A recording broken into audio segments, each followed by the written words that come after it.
Assalamualaikum warahmatullahi wabarakatuh. Bismillahirrahmanirrahim. Alhamdulillahi rabbil alamin. Wassalatu wassalamu ala asyrafil anbiya'i wal mursalin wa ala alihi wa sahbihi ajma'in, amma ba'd. Para pemirsa yang budiman dimanapun Anda berada, selamat berjumpa kembali di udara melalui Kultum Ramadan dengan tema kunci pertama mencari kebahagiaan sejati. Globalisasi dan teknologi membuat hidup semakin nyaman dan mudah. Namun tidak bisa dipungkiri, di sisi lain hal ini justru berimplikasi pada kehidupan yang semakin materialistis. Semakin mengkonsumsi barang mewah, semakin menggila sikap hidup individualis dan bergaya mewah.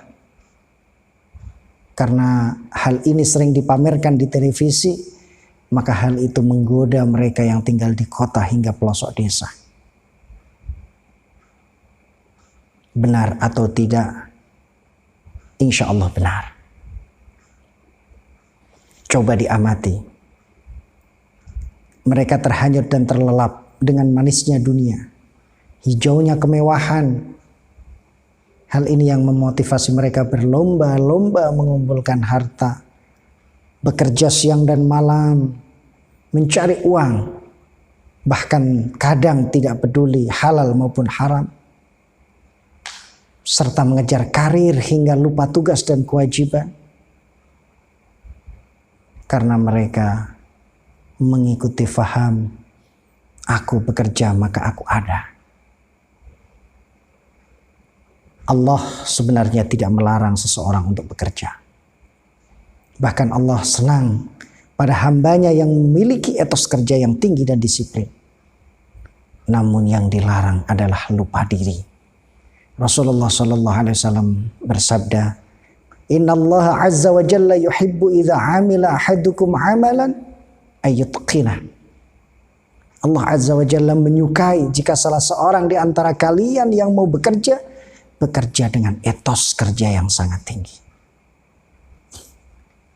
Begitu pula banyak orang yang gila dengan popularitas. Demi kepentingannya mereka eksploitir kecantikannya, bahkan tubuhnya untuk mendapatkan segalanya. Na'udzubillah, summa na'udzubillah. Mereka bangga bila dipuja-puja fansnya. Mereka senang jika fotonya dipajang di setiap kamar penggemarnya. Dan di setiap sudut medsos, senyum merayu dan gaya erotisnya dipampang menjadi tontonan segar bagi setiap orang yang mengunjunginya. Semua hal itu tujuannya tiada lain adalah satu, mencari kebahagiaan dan kenikmatan hidup. Mencari kebahagiaan dan kenikmatan hidup. Mereka yang berpaham materialistis menjadikan uang adalah raja. Dengan uang mereka pikir bisa melakukan segalanya. Tapi mereka lupa bahwa dunia tidak lebih hanya ibarat seperti kendaraan yang tergantung pada siapa yang mengemudinya. Jika pengemudi membawa penumpangnya ke jalan yang lurus, maka kendaraan itu bisa membuat nyaman dan nikmatnya perjalanan, mengantarkan penghuninya menuju tempat tujuan. Namun sebaliknya, jika sang pengemudi tidak lihai menyetir dan memilih jalan yang baik, maka tidak ayal mobil itu akan terperosok ke dalam jurang.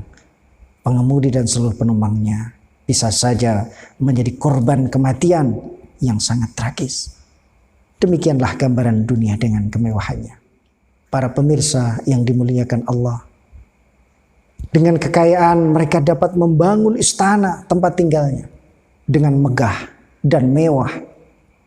Namun mereka lupa dan lalai membangun rohaninya dengan banyak berzikir kepada Allah. Dengan uang mereka mampu membeli alat-alat perabot yang bergengsi, yang produk-produk ekspor. Semua hiasan-hiasan indah menghiasi ruangan dengan interior dan gambar-gambar yang mahal. Memiliki halaman yang luas, dihiasi dengan taman dan mobil-mobil yang parkir. Namun mereka lupa menghiasi dirinya dengan amalan salihah yang itu sebenarnya akan dibawa sampai mati. Banyaknya harta yang berlimpah tidak menjamin atas kenyamanan hidupnya. Dan tidak pula sepenuhnya ia dapat menikmati kekayaan. Bahkan bisa jadi sebaliknya. Para pemirsa yang dimuliakan Allah.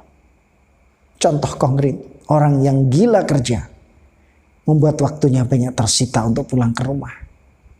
Komunikasi keluarga menjadi sangat jarang. Pendidikan anak-anak juga terabaikan. Aktivitas rohani apalagi. Mendatangi majelis ta'lim apalagi. Menjadi hal yang tidak penting baginya. Rumah tidak lagi sebagai surga. Sebagaimana disebutkan baiti jannati. Rumahku adalah surgaku. Keluarga tidak lagi ramah. Bahkan anak-anaknya menjadi asing. Dalam keadaan semacam inilah sebenarnya pertahanan mental sangat-sangat melemah. Jiwa orang tersebut menjadi rapuh dan rohaninya keropos. Dan ujung-ujungnya na'udzubillah bisa menjadi stres.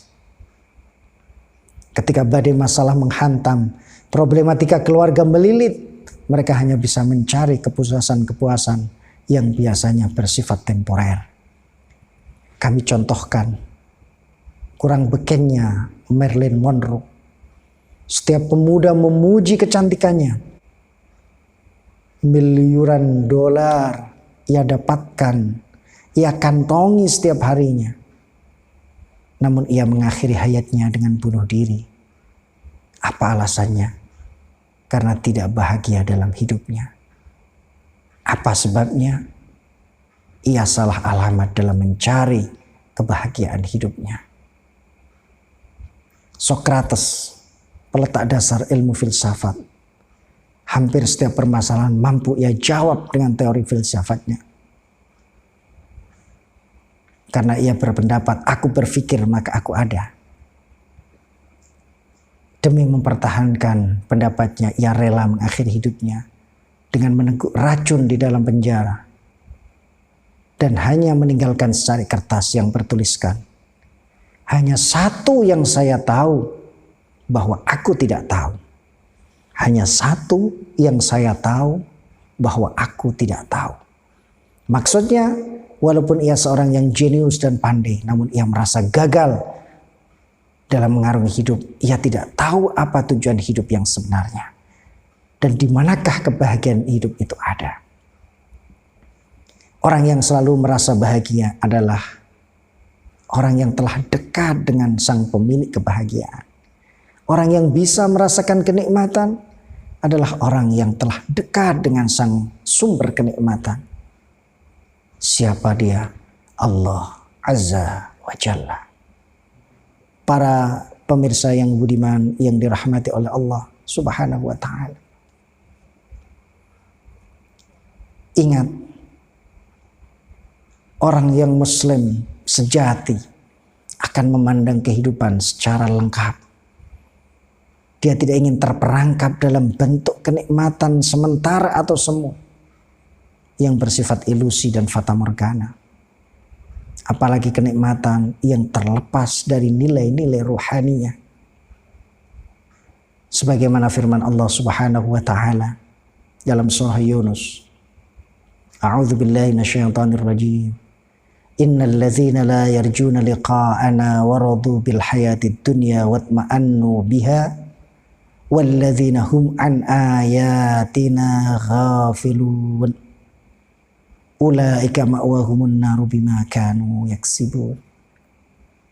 Sesungguhnya orang-orang yang tidak mengharapkan pertemuan dengan kami dan mereka yang puas dengan kehidupan dunia serta merasakan tentram dengan kehidupan itu, dan orang-orang yang melalaikan ayat-ayat kami, mereka itu tempatnya adalah neraka disebabkan apa yang selalu mereka perbuat.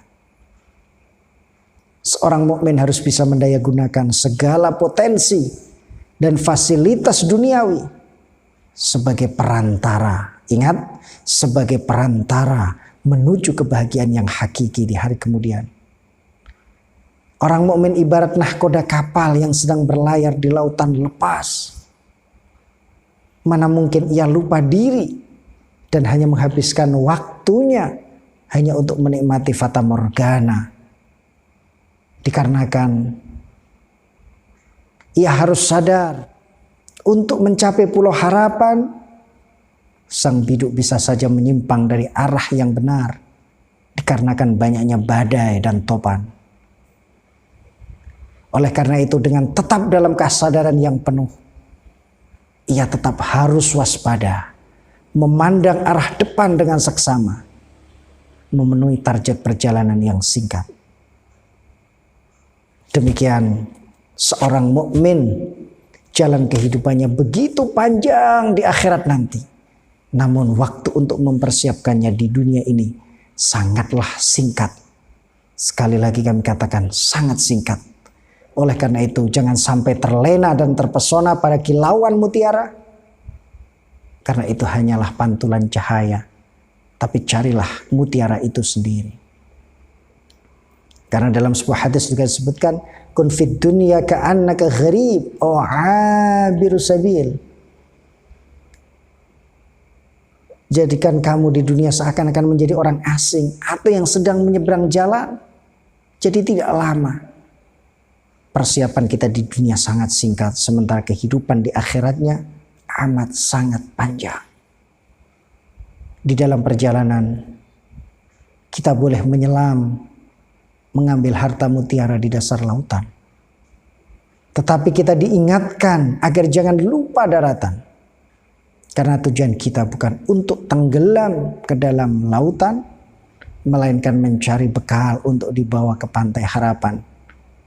Mukmin yang kamil bisa menyeting kehidupan yang seimbang antara dunia dan akhirat dengan titik tekan pada tujuan ukhrawi yang merupakan kehidupan yang sebenarnya. Karena apa? Wal akhiratu khairu abqa. Sesungguhnya kehidupan akhirat itu lebih baik dan lebih kekal.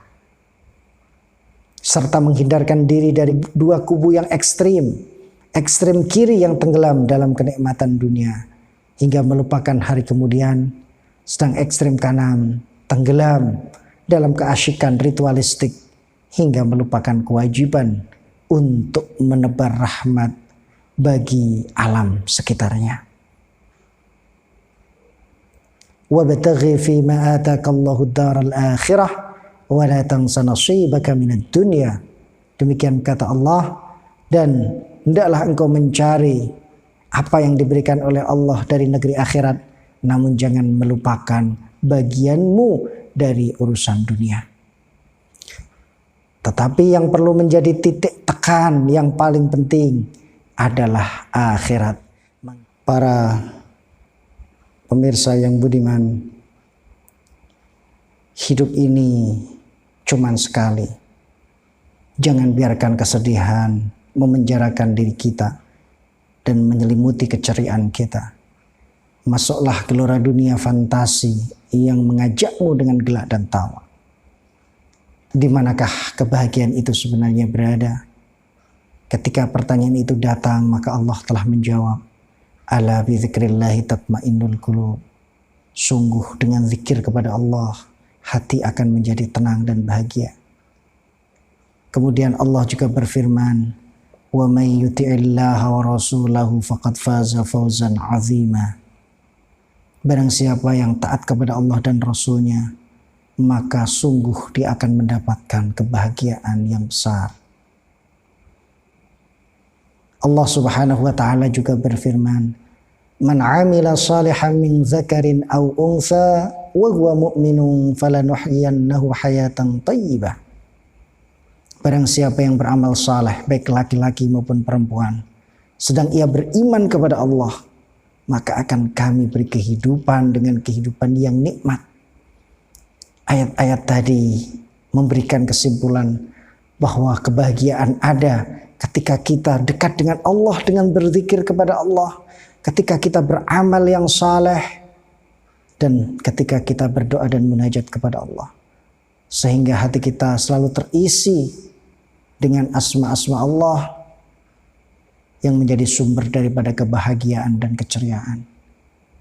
Sebagaimana para kekasih Allah yang tidak pernah bersedih dalam hidupnya karena hatinya selalu dekat dengan sang pemilik kebahagiaan sejati. Mudah-mudahan ada berkah dan manfaatnya. Kurang lebihnya mohon dimaafkan. Wallahul muwaffiq ila aqwamit thoriq. Wassalamualaikum warahmatullahi wabarakatuh.